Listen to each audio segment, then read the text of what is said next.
எல்லாம் வல்ல இறைவன் அருளால் ஆரம்பம் செய்கின்றேன். கடந்த சில நாட்களாக நாம் இந்த இஸ்ரேல் ஹமாஸ் போர் தொடர்பான தொலைக்காட்சி உரையாளர்களுடைய உரைகளை கவனிக்கும்போது அவங்களுக்கு சில அடிப்படையான விஷயங்கள் தெரியவில்லை அப்படிங்கிறத நம்ம புரிஞ்சிக்க முடியுது. உதாரணம் பார்த்திங்கன்னா, நிறைய பேர் இஸ்லாமிய நாடுகள் அல்லது அரபு உலகம் அப்படிங்கிற வார்த்தையை பயன்படுத்துகிறாங்க, சொற்களை பயன்படுத்தி இஸ்லாமிய நாடுகள் ஏன் அதை கண்டுக்கல, அரபுலகம் ஏன் மௌனமாக இருக்குது அப்படிலாம் சொல்கிறாங்க. இது நாம் தெரிஞ்சிக்க வேண்டிய முக்கியமான விஷயம், அரபு உலகம் அப்படின்னு உலகம் இருக்குதா அப்படி எங்கேயாவது அப்படின்னு தெரிஞ்சுக்கணும். ஏன்னா அப்படி ஒன்றும் இல்லை. அரபு உலகம்னு ஒன்று, ஐரோப்பிய உலகம்னு ஒன்று இருக்குது. ஐரோப்பா தான் உலகம். அவங்க என்ன முடிவு எடுக்கிறாங்களோ அதான் உலகம் ஏற்றுக்கொள்ளணும்.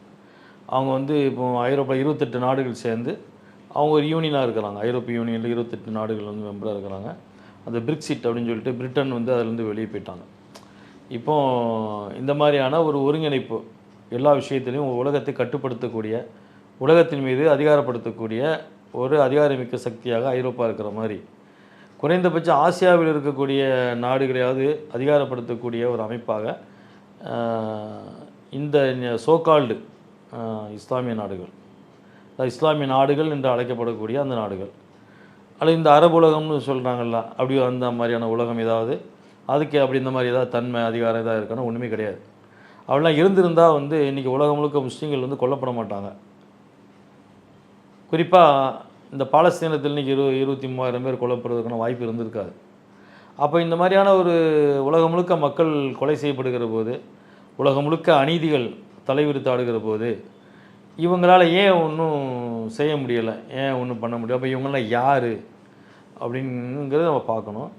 இந்த இஸ்லாமிய நாடுகள் அப்படின்னு சொன்னால் அதில் இஸ்லாம் இருக்கணும், அப்போ தான் இஸ்லாமிய நாடுன்னு சொல்ல முடியும்.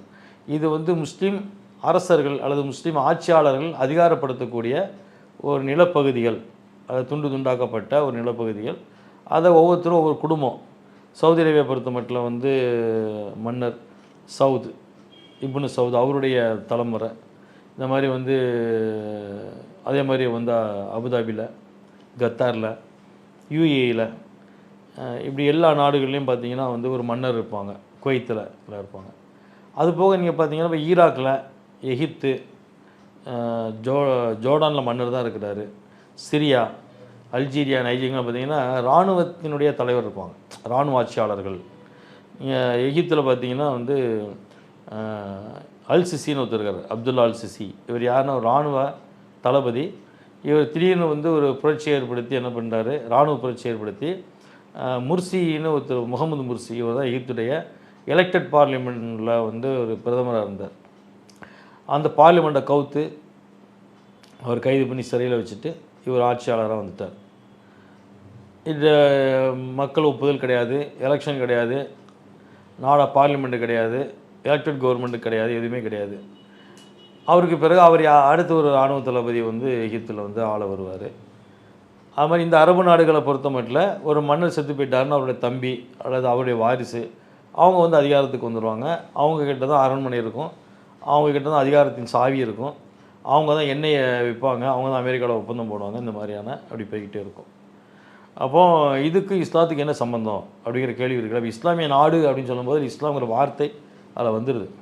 அப்போ இஸ்லாம்ங்கிற வார்த்தையை நீங்கள் சொல்லுகிற போது அது இஸ்லாம் என்பதே அதை அர்த்தப்படுத்திருக்கணுமா இல்லையா, இஸ்லாத்தினுடைய சாரம் அதில் இருக்கணுமா இல்லையா?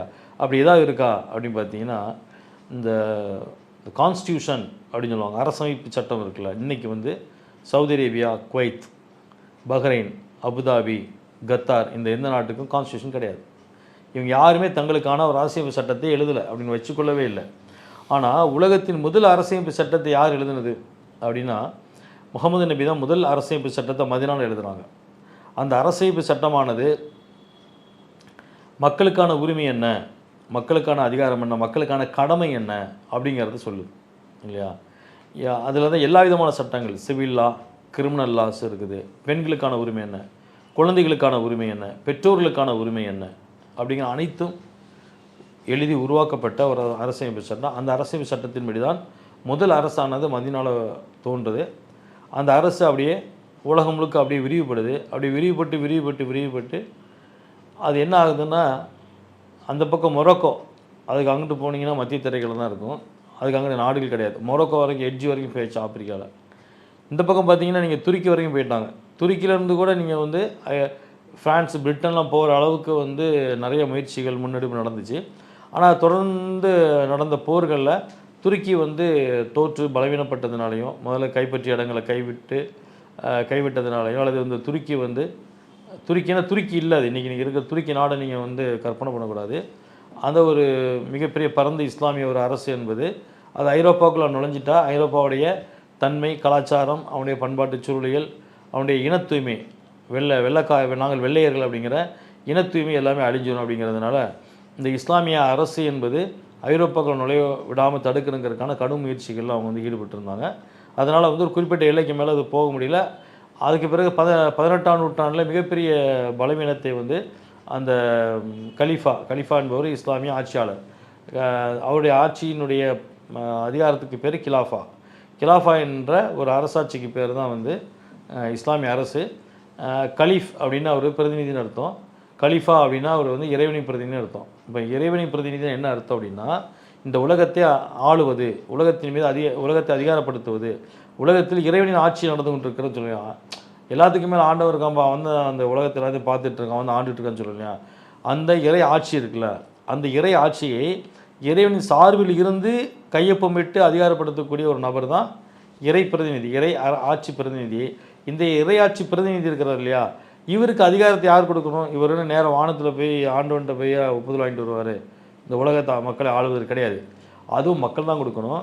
அது எப்படி அந்த காலத்தில் நடைமுறை இருந்துச்சுன்னா, ஒவ்வொரு சமூகமாக இருந்தாங்க, ஒரு குலம் கோத்திரமாக சமூகமாக மக்கள் இருந்தாங்க இல்லையா, அந்த மக்கள் சமூகத்தினுடைய தலைவர்கள்ட்ட போய் இவங்க வந்து ஒரு பயத்து பண்ணுவாங்க, உடன்படிக்கை பண்ணி, நாங்கள் வந்து உங்கள் ஆட்சி, உங்கள் பகுதியே எங்களுக்கு அல்லாவின் சட்டங்களை கொண்டு ஆளுவதற்கு எங்களுக்கு அதிகாரம் கொடுங்கன்னு கேட்பாங்க. அந்த அதிகாரத்தை அவங்க கொடுக்குறோம், நாங்கள் உங்களுக்கு அதிகாரம் தர்றோம், நீங்கள் வந்து அல்லாவின் சட்டத்தை கொண்டு எங்களை வழிநடத்துங்க அப்படின்னு சொல்லும்போது, இவர்கள் அந்த ஒப்புதலை பெற்றுக்கொண்டு அந்த பகுதியில் வந்து ஷரியத்து சட்டங்கள் அமல்படுத்தி ஆட்சி பண்ணுவாங்க இல்லையா. இதுதான் இஸ்லாமிய அரசு. சரிதானா? இத்தகைய ஒரு ஆட்சி முறையை தான் முகமது நபி அவர்கள் மதீனாவில் உருவாக்கினார்கள். இதுதான் இஸ்லாமிய அரசமைப்பு கோட்பாடு. சரிதானா? இப்போது இந்த மாதிரியான ஒரு அரசமைப்பு கோட்பாடானது வந்து இன்றைக்கி உலகத்தில் ஏதாவது ஒரு நாட்டில் இருக்குதா அப்படின்னா கிடையாது. குறிப்பாக நீங்கள் பார்த்தீங்கன்னா குர்ஆனுடைய சட்டத்தின்படி இயற்கை வளங்கள் இருக்குது பார்த்தீங்களா, அது வந்து மனிதர்கள் அனைவருக்கும் பொதுவானது. அது எந்த ஒரு தனிநபரோ எந்த ஒரு வல்லாதிக்கமோ அதை வந்து தங்களுக்கானதாக உரிமை கொண்டாட முடியாது. அப்படி உரிமை கொள்வதற்கு அவங்களுக்கு என்ன ரைட்ஸ் இருக்குது? அவங்க யார்கிட்ட போய் அதிகாரம் வாங்கிட்டு வந்தாங்க? இந்த பூமி என்பது அல்லாஹ்வுடையது. இந்த பூமியில் இருக்கக்கூடிய எல்லா பொருட்கள், விளைநிலங்களாக இருக்கலாம், கனிம வளங்கள் எல்லாமே யாருக்கு சொந்தமானது? யார் படைத்தது? அப்படின்னா இறைவன் படைத்தது. இறைவன்னா மனிதனை தன்னுடைய பிரதிநிதியாக அந்த பூமியில் நான் படைச்சிருக்கிறேங்கிறான். அப்போ மனிதனை யார்? அனைத்து மனிதர்களும் ஒரு ஆதாம்ங்கிற ஒரு மூலத்திலிருந்து வந்த மக்கள் சமூகம்னா, இறைவனுடைய படைப்பில் இருக்கக்கூடிய அனைத்து வளங்களும் யாருக்கு சொந்தமானதுன்னா ஆதமின் ஒவ்வொரு மனிதனுக்கும், ஒவ்வொரு பிள்ளைகள், ஆதமுடைய பிள்ளைகள் அனைவருக்கும் அதில் வந்து உரிமை இருக்குது. அதை வந்து யாரோ ஒரு பெருமுதலாளிகள் வந்து தங்களுடைய உரிமையாக கொள்ள முடியாது. அப்படியே அதை அவர்கள் யாரேனும் ஒரு நபர் வந்து இந்த இயற்கை வளங்கள்லாம் எனக்கானது, இங்கே இருக்கிற எல்லா கனிம வளமும் எனக்குள்ளது, நாங்கள் கம்பெனி வச்சுருக்கோம், நாங்கள் 4 பேர் முதலீடு போட்டிருக்கிறோம், எங்களுக்கு தான் அதில் எல்லா உரிமையும் இருக்குன்னு சொன்னால் அதுக்கு பேர் இஸ்லாம் கிடையாது, அதுக்கு பேர் முதலாளித்துவம்.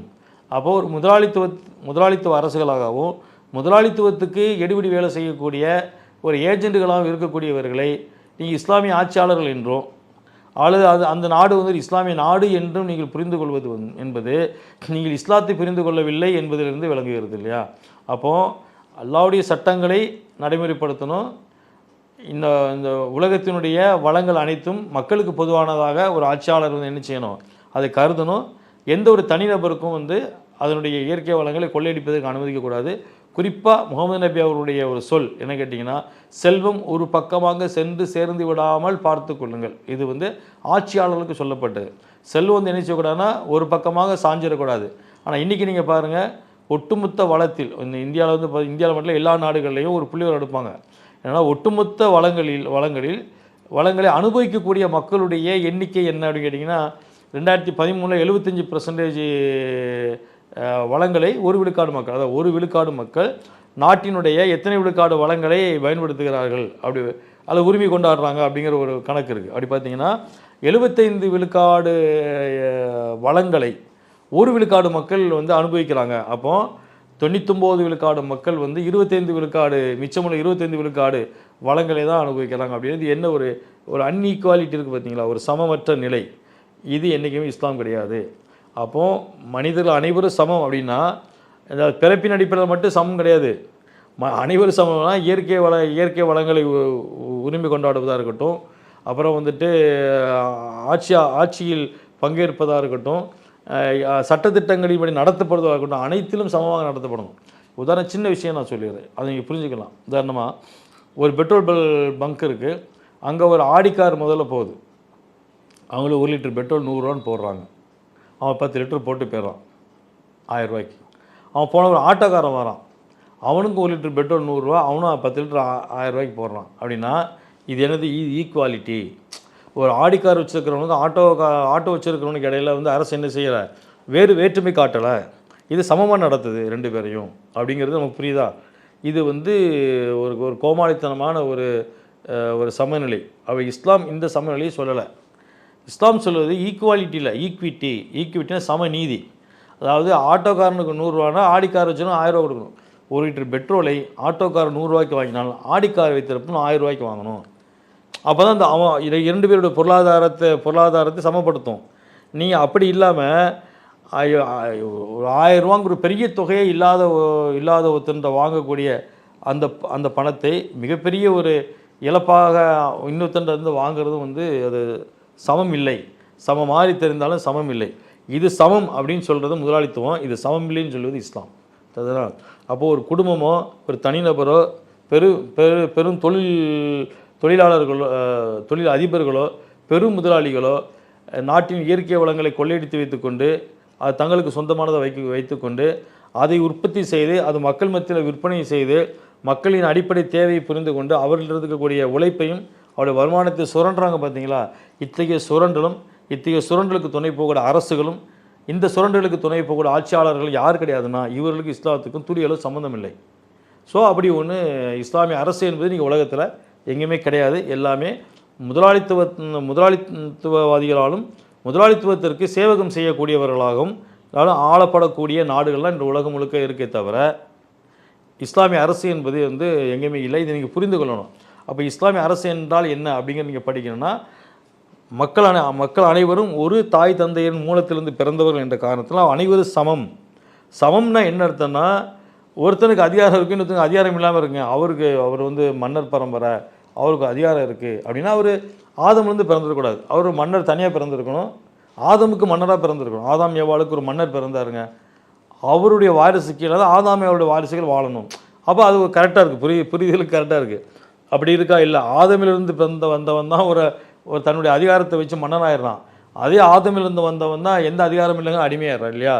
இந்த இன்இக்வாலிட்டி இருக்குல்ல, இது ஒரு சமமற்ற நிலை. அப்போ குர்ஆன் என்பது ஆதம் ஏவாளிலிருந்து பிறந்த அனைவரும் சமம் என்று சொல்வதற்கு இந்த அதிகார ஏற்றத்தாழ்வு என்பதும் சமமற்றதாக இருக்கிற காரணத்தினால ஒரு மன்னர் குடும்பமோ ஒரு இராணுவத்தின் ஆயுதத்தை கையில் வச்சுக்கிட்டு மிகப்பெரிய ஆயுத பலத்தை கையில் வச்சுக்கிட்டு அதிகாரத்தை கைப்பற்றி மக்களை பயம்படுத்தி அச்சுறுத்தி நீங்கள் வந்து ஆட்சி செய்யக்கூடிய ஆட்சியாளர்களும் எத்தகைய ஆட்சியாளர்கள் என்றால் 7ஆம் நூற்றாண்டில் மதினா நகரில் முகமது நபி அவர்கள் உருவாக்கிய அரசியல் சட்டத்தின்படியான ஆட்சியாளர் இல்லை என்பதிலிருந்து விளங்கி இன்று உலகத்தில் எங்கேயுமே இஸ்லாமிய ஆட்சியாளர்கள் கிடையாது. இஸ்லாம் உலகத்தில் எங்கேயுமே ஆட்சி அதிகாரத்தில் இல்லை. இந்த முஸ்லீம் நாடுகள் நடக்கக்கூடிய எந்த அநீதியும் அயோக்கியத்தனமும் எந்த விதமான சுரண்டலும் முதலாளித்துவமும் போர்களுக்கும் இஸ்லாத்திற்கும் எந்த சம்மதமும் இல்லை என்பதை நாம் விளங்கிக் கொள்ளலாம். இத்துடன் இந்த நிகழ்ச்சியை முடித்துக் கொள்கிறோம். இது போன்ற நிகழ்வுகளை அடுத்தடுத்த காணொலிகளில் நீங்கள் காணலாம்.